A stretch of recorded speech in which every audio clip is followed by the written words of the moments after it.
Hello and welcome to Season 4 of the Sunday Podcast, presented by sportsshoes.com. I'm Ollie Lum. And I'm Matt Seddon. This podcast is all about elite distance running in the UK. We're here to give you all the latest news updates around the sport, as well as weekly interviews with athletes and coaches. Stay up to date by following us on Instagram and X at Sunday Podcast. And make sure to subscribe to our YouTube channel too, where we post athlete workout videos, shoe reviews and more. Thanks for listening, and as always, we hope you enjoy the episode. Okay guys, welcome back to another episode. Matt and I thought we'd chat through some of the upcoming winter fixtures and also of course talk about that Westminster Mile that went down where we saw the first sub 4 and also that Jakob Ingebrigtsen documentary that we've seen the first 2 episodes of. So I think we'll start there, won't we, mate? Yeah man, plenty to get stuck into, as well as a few updates on that cross-country season that I thought I'd let you know, and obviously that Athlos meeting last night. But mate, yeah, big takeaways from Jakob? I mean, obviously, any time you're watching Jakob, I think, I don't know anyone who's not going to enjoy that, to be honest. It was a good watch. I was a bit gutted, the episodes were only half an hour. I was expecting to get like a good hour of TV. And obviously, yeah, waiting for the latest ones to come out. But I mean, it's amusing, isn't it? He's just a true professional, and I think he does act up for the cameras sometimes as well. Oh, absolutely. Like, I'm sure there's elements of that where he's thinking, oh yeah, this will get in a few people's heads and make some good entertainment. He's a smart guy. I'm sure he knows that, and I think this is almost no surprise as well. He's the same on there as he is in his interviews as he comes across. So. Yeah, and anyone, obviously, like we used to watch the We Are Ingebrigtsen doc back in the day as well. So anyone who's seen that, very similar stuff, mate. I don't know if it's just the training geek in me a bit. I was just like, give me some sessions. That's what always I want when kind of seeing these athletes and what they do. Yeah, it's interesting watching them around the house and stuff. But I'm just like, get to the track, give me some split times. Get juicy into that. So hopefully at some point we'll see that. But then I think this does appeal a bit more to people who don't care so much about what Jakob's lactate is on the 8th rep of a session, for example. To be honest, yeah, I'm more the opposite. I feel like that sort of stuff can get a little bit repetitive once you see it once. Like when you're watching TV, how many more times do you have to watch him sort of run around the track? So I've enjoyed the fact that he's been in his house, relationship with Elizabeth and stuff, and the fact he's refusing to make wardrobes. He prioritizes. Well, he said he refused. He ended up doing it, didn't he? So I think yeah. But... like many of us in that sense. No, it was good. It was good watch, wasn't it?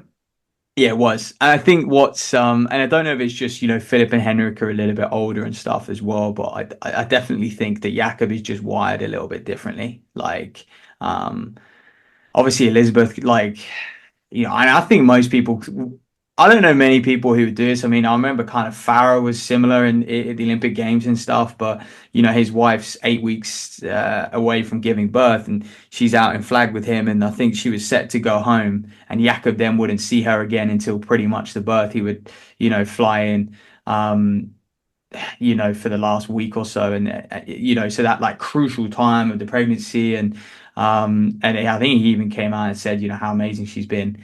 And stuff, but like I do think he is so focused on what he's doing, and also like you talk about the geek and the training as well. I did find it fascinating that he wasn't chasing things at all. Early season, obviously he came out and he was pretty happy with that race against Kerr at the pre-classic and stuff. And they've just got such a plan that they just lock into, and they just repeat. Yeah, that's it, isn't it? I think, and I guess that's where Henrik is. I don't know. What I'm interested in seeing, I guess, outside of some of the running and the training stuff, is how Henrik is actually coaching Jakob, not just writing his program, or if he is, because obviously he's taken over from Gert for the past few years, and I imagine that program is pretty much the same. So I guess it's the differences in how actually. Is Henrik really involved in kind of the strategizing in terms of getting Jakob in the right headspace, or is that something that now Jakob has to take care of himself? I think Jakob takes care of it himself. Like, it certainly looks that way. I think Henrik is definitely there to to sort of guide and assist and facilitate every now and again. But defo, I think they just openly discuss as like, as athletes in the sport about the plans. But I do think Jakob has a lot to say about his own coaching, and I think that is very, very unique. And naming an Olympic and world champion who is kind of low key self coached, you probably wouldn't. I don't think a lot of people would admit that. Maybe Jakob wouldn't admit it, but he comes across like that to me. Mm. Yeah, it almost seems that way. So I guess we'll see more. I think we've got what, 4 more reps. I think one's coming out today. We're recording on the Friday. Not So much. Yeah, yeah. it's not much, mate. Bit like I say, a bit gutted with that, but yeah, it is very similar to the previous documentary as well. But I think they're just all a lot more grown up. They've got houses, they've got wives, they've got kids and all that sort of thing. Jakob is a big baller, whips around in his like gold Mercedes. It is pretty cool. To be Speak honest for with you, yourself on that one. huh? I'm not sure that's cool, mate, but yeah. You don't rate his car? I mean, I'd drive Nah, that car if I was as good as him. maybe.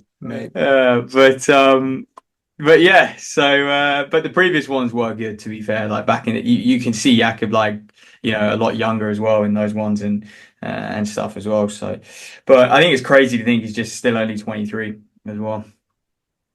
Yeah. It's like what more are we gonna get from this guy, in the next He's got 10 at years? least 2 more Olympic cycles in him. So but mate, so yeah, that was good. And I think quick results as well, like Westminster Mine. We didn't even mention this last week. Went down, back with that road mile, kind of making a resurgence.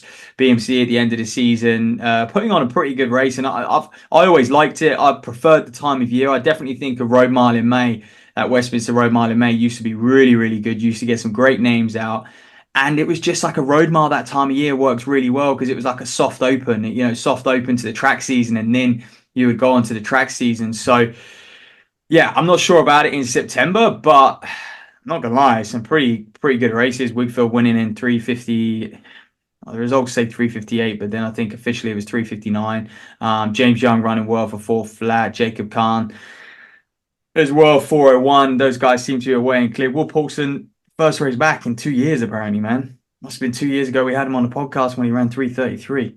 Mhm. Basically, hasn't Wow. done basically struggled since, And he was obviously with Roland at the time. Then now he's a Puma athlete. But I guess yeah, for a lot of people, Will Paulson, being a Canadian as well, they're probably not as interested. But we still see him as kind of a Brit.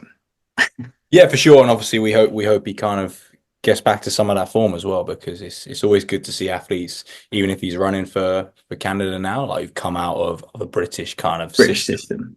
and racing in England under 20s, England under 17s, etc. Mhm. throughout his kind of junior career, going on to run some good times. But yeah, and obviously, yeah, then on the women's side, obviously Katie Snowden, dominating. Destroyed. Yeah, destroyed, man. Absolutely destroyed it. And she was continuing her season. She was at that Athlos meeting last night. Lily Hawkins and Hannah Kinane, second and third. So 4:55 for third, in the women's race, by the way. Like Katie Snowden 4:22. Big margins. Yeah, it's a big margin, and I guess maybe some of that time of year might come into this as well, because I think it's interesting because we speak about Fifth Avenue Mile and we're like, oh, that's a great time of year for that, because I think it's such a big event around it that athletes want to go to New But York, finish their season there. yeah, that's Yeah, that's what I professional though. mean. Yeah. That's what I'm Yeah. saying. Yeah. Whereas actually, I think, yeah, if you're going to try and recreate something like that, you need to pump huge money into the event, and get people in Westminster, get them in London at the end of the season. But that's fine. But I think if not, yeah, that May one did seem to work well for an opener, like you were saying, mate. Were they calling it the official British Road Mile Championships as well? I think it always has been, Yeah. so I presume so. Yeah. Yeah. Yeah, I was just trying to think it. They only had the 5K, didn't they? Up at Newcastle. Just good to see the event back, to be honest. And yeah, so the results. Jack Rowe won the 10K as well on the Sunday, 29:14. Swept up there. Ailish McColgan also swept up. So she's had a busy month in September with a couple half marathons and obviously that 10K as well. So I mean there you they're the results really of what happened last week. Not much else. But I think mate, I just wanted to talk a little bit on, another Kenyan got busted this week, Faith Chepkoech. I mean, she's won a few bits and pieces. She's very young. I think she 20 or 21. She won a big 10K in Spain and Beach to Beacon in the US, which is like another big 10K. Um, she was right around. I think she was a sub 30-minute 10K runner, which is insane. But yeah, hadn't like seen. She's more like a road 10K runner. But I was like, off the back of that, I was like, Jesus, I swear there's just been so many drugs busts this year. So I was like, right, let's go on AIU. Let's have a look how many people are currently serving bans. And it's the latest update, of course, was only to August. So September, I feel like there's been a lot more. Mm. We've had a few extras come out in September, right? There's about 600 odd athletes on this banned list at the moment. And Kenya right now, 106 athletes. I add a few more to that through the month of September. But 106 athletes currently serving bans in Kenya. And, that's more than Russia, more than Ukraine, more than India. India, by the way, they had 100 athletes. And obviously, we know the state of their kind of doping problems and their track meets where athletes just absolutely bolt it. And, there's drugs in the toilets and needles and all sorts, but in the changing rooms. But yeah, so India have got, 100 athletes. Italy, 20 athletes currently serving bans on that list. Turkey, 23 athletes. I just thought it would be it was just I was more interested, but I think the listeners, you guys listening will be interested in this ban list as well. Obviously, you just go on the AIU and see who's currently serving a ban. Shelby Houlihan's ban, it runs up in January, 13th of January, so she'll be back. I was listening to a podcast with her a couple of days ago, how she doesn't know how she's going to get received. She wants to do everything. She basically sounding a bit like Jakob. Like, I want to chase all records in the 1500, 2K, 3K steeple, sorry, and mile, 2K, whatever obscure distance, she'll get after it. So it's going to be fascinating, especially how she'll be received. I think that will be fascinating, between her old teammates, but also, like there was a lot of women I remember like a lot of women on the circuit, like, they would always, hug her post race and everything like that, seemed very friendly with her. So I just wondered that dynamic as well. But yeah, thought I'd research the doping list and give you some numbers. Yeah, and also on Shelby, mate, just interested to see how she's managed to train during this time. Because like obviously you can keep running, you can keep training, that's all well and good, but she has not raced properly.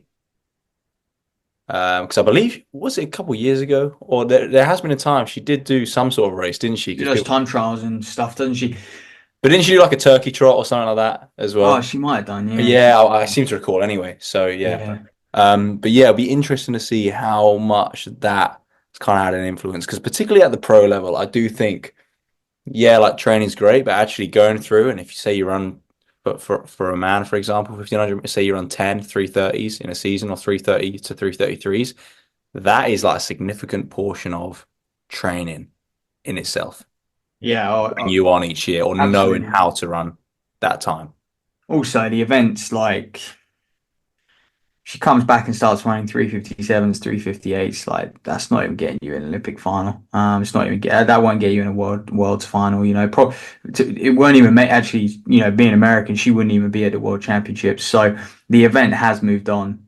It really has, and so she's going to need to be, if she's going to get back to that same level. Like, what was she, a 354.9 runner or something like that? So she's probably, to be equivalent to that now, you're looking at 352, Mm. which is scary. But yeah, drugs are worse than I thought in Yeah, and it's in the like sport, to it's be honest. always I never know whether you look at the numbers and you're like, is this a good thing or a bad thing? In that, like, is high numbers good because we're catching loads, or is it kind of, oh, if we're catching this many, there must be so many Mate, more I not more there. think like I more think to what level do you start to have to really shake things up?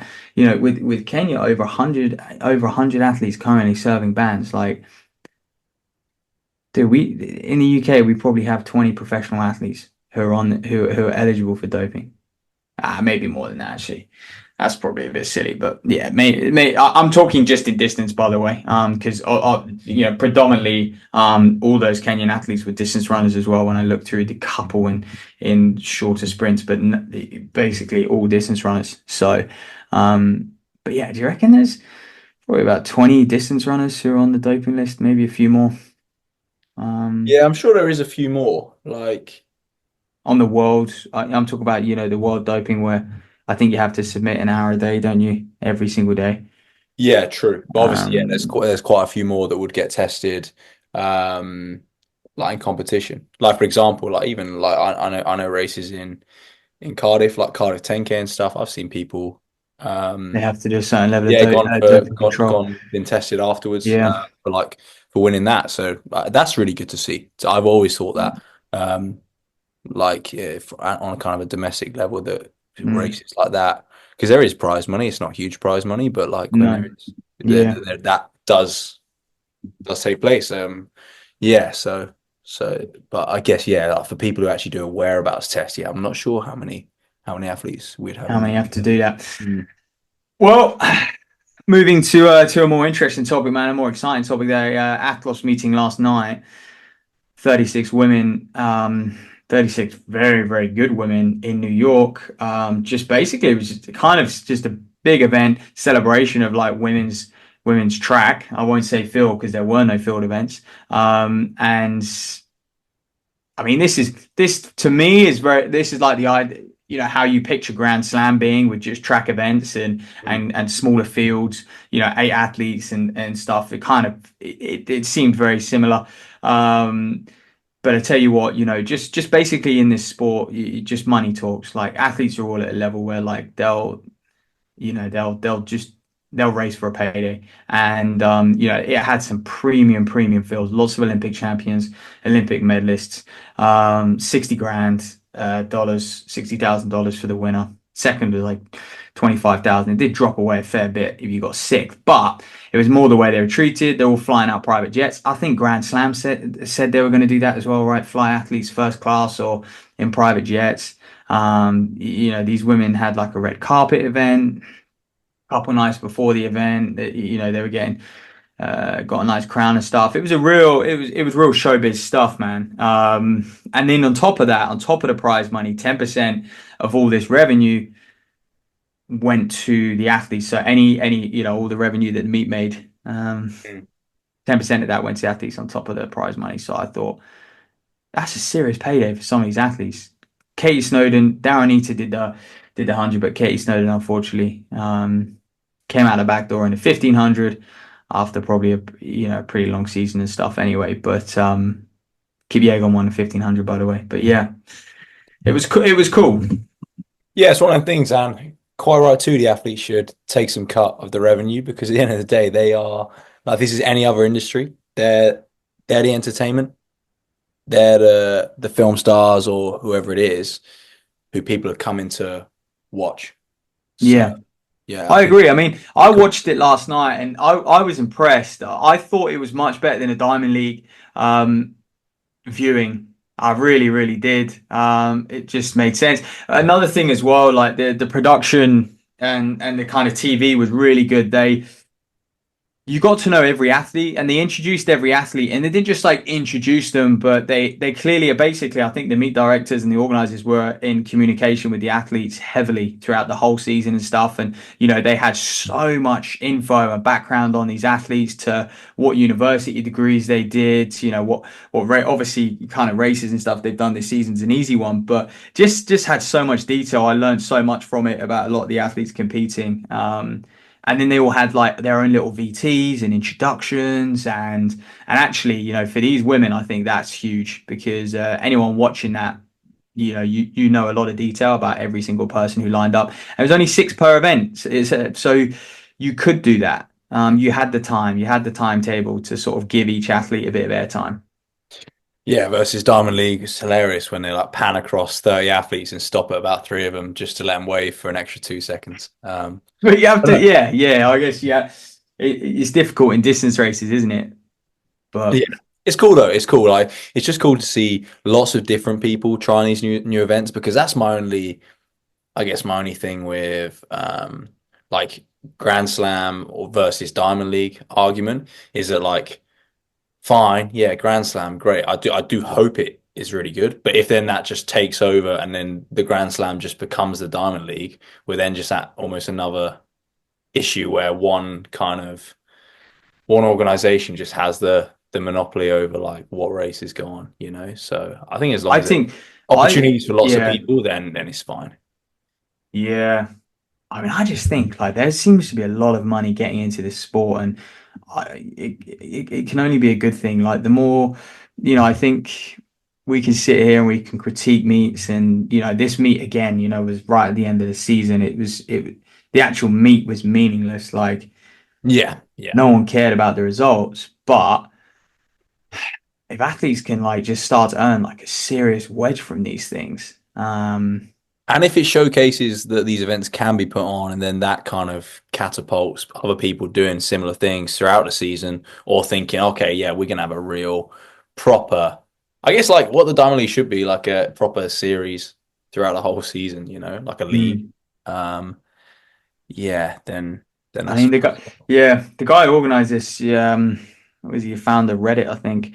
And this meet must have cost easily.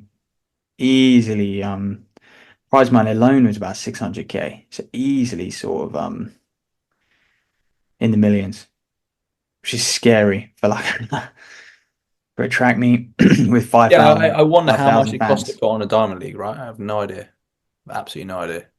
Oh, it is millions, don't we? I swear we find out London Diamond League because there's always London Diamond League. They always struggle to make money on it because it costs them so much money. But I think is that more to do with the West Ham Stadium and stuff? So I think it's a bit, yeah, I think it's a bit complicated. But um, yeah, those numbers are worth kind of probably researching actually. But no, it was a good meet for women as well. It was exciting, and yeah, I think definitely go watch it back on YouTube. And I think, we can expect to see something similar with Grand Slam next year with the way they've been talking. Talking to Grand Slam, mate, they have started to sign some athletes. Um, yeah, I think it will be pretty big. Obviously, still lots of Americans and stuff in there, but and now they're announcing lots of sprint stars. Um, but yeah, We will see, mate. We will see. Time will tell us. Should we get into the road relays? it's getting to road relays. Yeah, I was getting set to move on to that anyway. Yeah, I mean, big one next week. We're going to be talking to hopefully one of AFD's legendary coaches, Tim Eglin, this week as well, coming up. I personally think one of the most underrated coaches in the UK, working with basically two of our best 5K men, Jack Rowe and Will Barnico. So, and of course, newly crowned national cross champion Neve as well, Neve Brown. So, but mate, road relays, who's favourite? And I think as well, like Aldershot would have a really strong team depending who turns up. Whether they can get the likes of Ellis Cross, who's fresh off a half marathon PB, Jack Rowe, Barnico did it last year, didn't he? Whether they can get these men to turn up, I'm not sure. I think that's it, mate. Like this is where road relays is one of the most interesting meets of the year because you've obviously got those clubs like you've got Aldershot in the south, you've got Leeds in the north. That essentially, if they bring out all their big guns, they're cleaning up. But then you actually get some of these other clubs, like particularly someone like Bristol and West in recent years, for example, where actually it just seems like, yeah, I'm not saying they're a small club at all, but in comparison to those with their big guns, like they probably are, but actually each year it seems that they're all clubbing together and they're saying, actually, boys or girls, we can really target row relays this year or national cross this year and make sure they get their best athletes out there in order to kind of try and win national titles, which is pretty cool. Yeah, yeah. And I think favourites just got to be Leeds, isn't it? Just because their depth, man. Saw Sessman did the Northerns as well. So yeah, you'd probably look at Leeds. Cambridge and Coleridge, maybe. Um, to come back, what were they? Third last year, I think. But yeah, back to the sixth stage, and on the women's side as well, I think AFD just dominated last year, probably just go and do the same. To be honest, they just got such depth. I think they got what remember 1-2 last year. Yeah.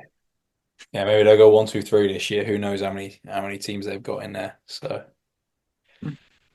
But yeah, Leeds City women always good. Belgrave missed out last year. Although I don't think their women's team. I think I saw Kate Axford in Font so whether she's flying back for it, I'm not sure. Sarah Astin's training well, obviously with should we call them but Team Macau? Team Macau in the Hoka team. That's their new official name, by the way. I'm sure many of you listeners know already. So yeah, yeah, it's going to be. I yeah. think it's always a good weekend next week as well, and you start to see who's shaping up nicely for the winter. Talking of the winter, mate, European cross. Yeah, and that's it. And this is what we really want to talk about, right? We want to talk about European cross, but almost more importantly, the European cross, we want to start talking about Liverpool over the next few weeks, next few months. But yeah, so essentially here, what we've got with Eurocross though is some new race distances. And Matt, me and you were talking just before. You're not pleased, are you, mate? Well, I don't know. Like, it's just. I mean, European athletics have now this equal distance and stuff. And on top of that, like, I don't know if they thought 10K was just too long, it took too long, whatever. But, senior men's race is 7.5K at Eurocross. So is the senior women's race, is also 7.5K. Last year, men's race was 10K, women's race is 8K. What was wrong with that? I don't know. But 7.5K, really? And I'd be interested to hear a lot of, talk to a lot of seniors about this because that is it's just a completely different event. And yes, Mm, it's on the mud and stuff, but I just don't understand it. When 10K, 10,000 meters is a track race, I just feel like there shouldn't be a world where cross country is shorter than what you can do on the track. mm, And like 7.5K is just also it begs the question, Liverpool cross, what are they going to do? Are yeah. they going to make that a 7.5K race? In my opinion, they should. It Mm, should be bang on 7.5K. Sort the course out, sort the route out so it is. There's no point racing over 9K at Liverpool cross, I don't think. Especially if Liverpool Cross is soft and is muddy, and mate, I don't know about you, but we've just had like a rain's worth of. I mean, Cardiff surely is underwater as well, but we've had a month's absolutely, worth. it's flooded. Yeah, we've had a month's worth of rain in a couple of days in Oxford, and so already the winter is shaping up to be a bit of a wet one. And so if they do run over 9K in boggy conditions, look, Eurocross is going to be in Turkey. It's going to be on fast. It's basically crushed mud. Northern Turkey, there's absolutely no hills in it. I know there's no hills in Liverpool either, really. But yeah, I think they need to start thinking about where they host the European trials. And obviously, race distance needs to be changed accordingly.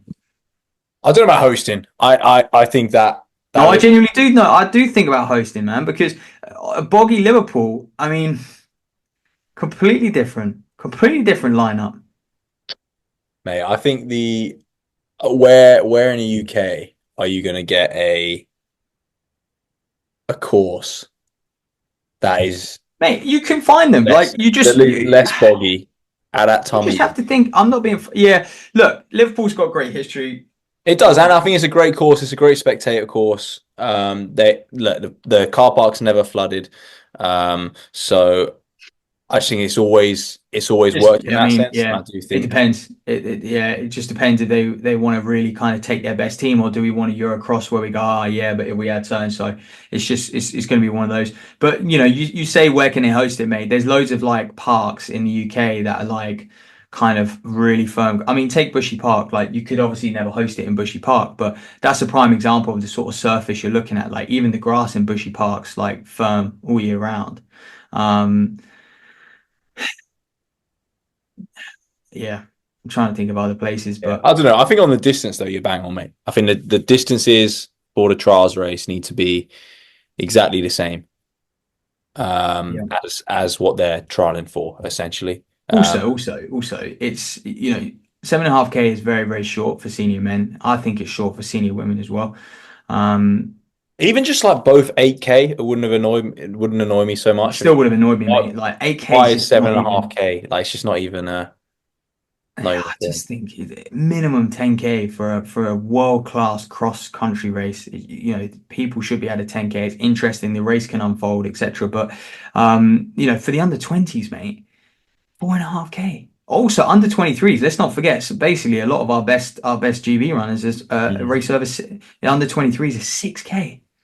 And Yeah. then this begs the question as well, when it's if they do stick with 9K and you've got under 23s in there competing over 9K when they're going to go to Eurocross and race over 6K, Yeah. that's a spanner in the works as well because an extra 2 miles of running is a lot. It makes a big, big difference. But yeah, for the under 20s, 4.5K. Yeah, under 20 men, 4.5K as well. Jesus. Yeah. Yeah, definitely, mate. I think that those trials they need to, mate, they're almost good. Really, they need to do a um potentially like an under 20 and 23s if What? they need to combine races, and then you Yeah, race yeah. over 5 to 6K because and that's Yeah, probably you could the probably do an fairest under way. 20 and an under 23 and race over like 5K or 5.5K. Yeah. And that would be about, yeah. Yeah, I wonder if it's, But I mean, that's ideally, you have your own race, right? Because actually, I do think it does play into it, not hugely, like when it's over 9K, for example, like in terms of the tactics, but it must get difficult as an under 23 trying to make that team when you're navigating this huge field and you're not really sure what position you're in oh and mate, things it's like that. always it's always thrown up some results. Like, Yeah. because you always get the people who act well, I say accidentally, but you always get the people who use the field to their advantage and they can kind of work through as well. Mm, But then also vice versa, if you're an under 23, I think you can break away from other under 23s a lot easier with a bigger field yeah. because you're not out on your own and you're not pushing. So definitely the dynamics are Change different. hugely. So, And realistically, look, if we're sending a team to a Europeans, right, they deserve their own trial race anyway. Like if we're saying it's important to send them to mm, Eurocross, then mm. surely they deserve their own race. Like you just make it work on the timetable at Liverpool. You Yeah, just but go then of out, course, you yeah, do but then you something have and you make it mm. work. Like, do you know what I mean? Like there's no Yeah, but then, mate, I don't quite agree with that because then you have a situation where there's 20 people on the start line and it's like, I don't it's think we mate, surely the under 23 it is, races we mate. get what 20 Huh? people 20 people for under 23s. All right, mate. For the women, yeah, I think maybe for the men, 30. Well, I mean, I haven't been through previous results, but you tend to forget as well in the under 23 age group, unless you're like, I mean, basically, unless you're top 20 in that age group and you sort of I think you've back got a yourself as shot. an outside chance to make a GB vest, you just don't bother. You don't bother going, mate. Possibly. Possibly. Not really, possibly, mate. But yeah, there's your news regarding Eurocross. I mean, it did come out a little while ago actually, but I think we just hadn't discussed it. Um, Now's a good chance to discuss it. Fixtures coming up, obviously road relays, but after that big one, Mansfield, Cardiff Cross, 9th of November. That'll be tasty. That's obviously a world tour. Liverpool Cross a couple of weeks later, 23rd. Um, I think NCA crosses that weekend as well. So yeah, again, talking of under 20s, quite a few of our under 20s, by the way, our good under 20s have gone out to America as well. Um, speaking to speaking with Tom Bosworth about Henry Dover out at Oklahoma State as well. Deacons out there. So yeah, a lot of our under 20s are abroad now. And then the big news, National Cross in February, mate. Obviously, it's back at the Homer Cross in Parley Hill. That won't be 7.5K. But sports shoes are going to be sponsoring a back in that event, and Nike is going to be the lead sponsor as well. So National Cross is going to look a whole lot different. Waving goodbye to Saucony, who have sponsored it for ever since I've known. And yeah, so big things coming to National Cross in 2025. I really think, obviously sports shoes like to go big on these sorts of events, and yeah, I think it's going to be that's as much as I know so far, but I think there's going to be some exciting things. Yeah, absolutely, mate. And of course, we are a little bit biased, but I just think we just need to make a show of the National Cross because it truly is kind of it's the FA Cup of athletics, if you like. which I'm sure football fans, yeah, will agree that's lost its shine a bit. But we need to make sure we tap into those historic events because yeah, the national really is a great a great event, and like you say, mate, a great chance at Parley Hill to kind of kick that partnership off in style. Yep.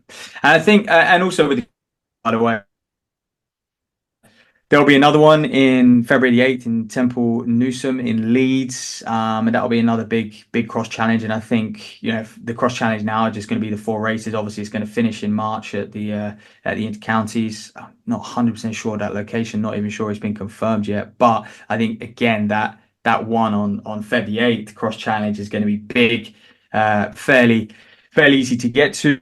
And a couple of weeks before National Cross as well. And again, Sports Shoes kind of backing that during this time, back in the whole series, in fact. So exciting time.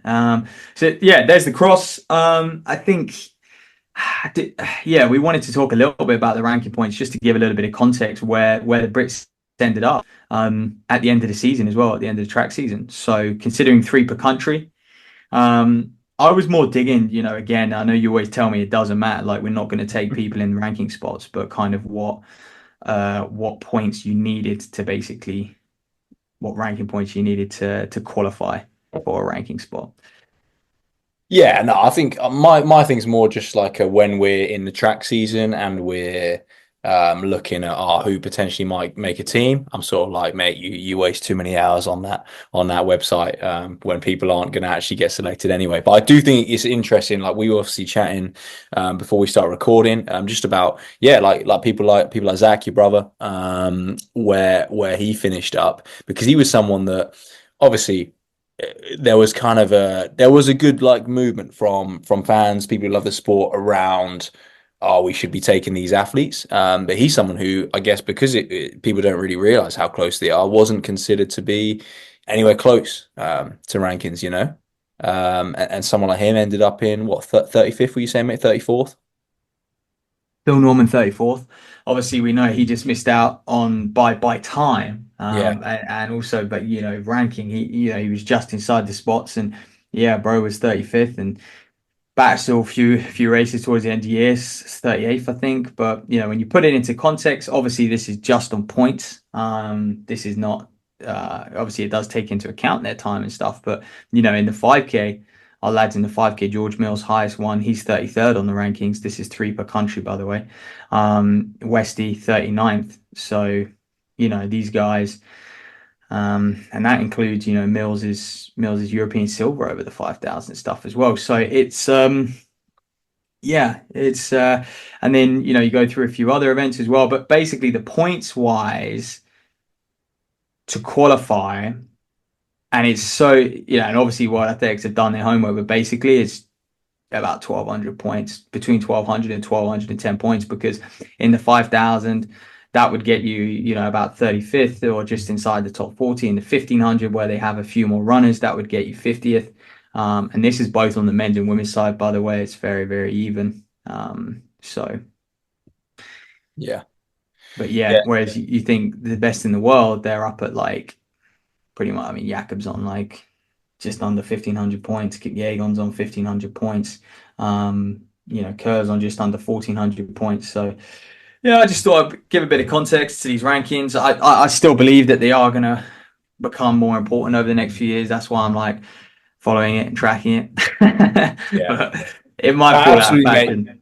And I think they will at some point. So yeah, we just need to get every NGB on board, and then we can just start using those and not worry about the times, which I think is what we all want. But anyway, I think that wraps us up for today. Thanks for listening, guys, and yeah, like Matt said, we'll be back with Tim Eglin next week. We got a few more guests lined up as well. Obviously, our 200th episode very soon too. So we'll try and make sure someone very special is on for that. But as always, thanks for listening. We'll catch you very soon.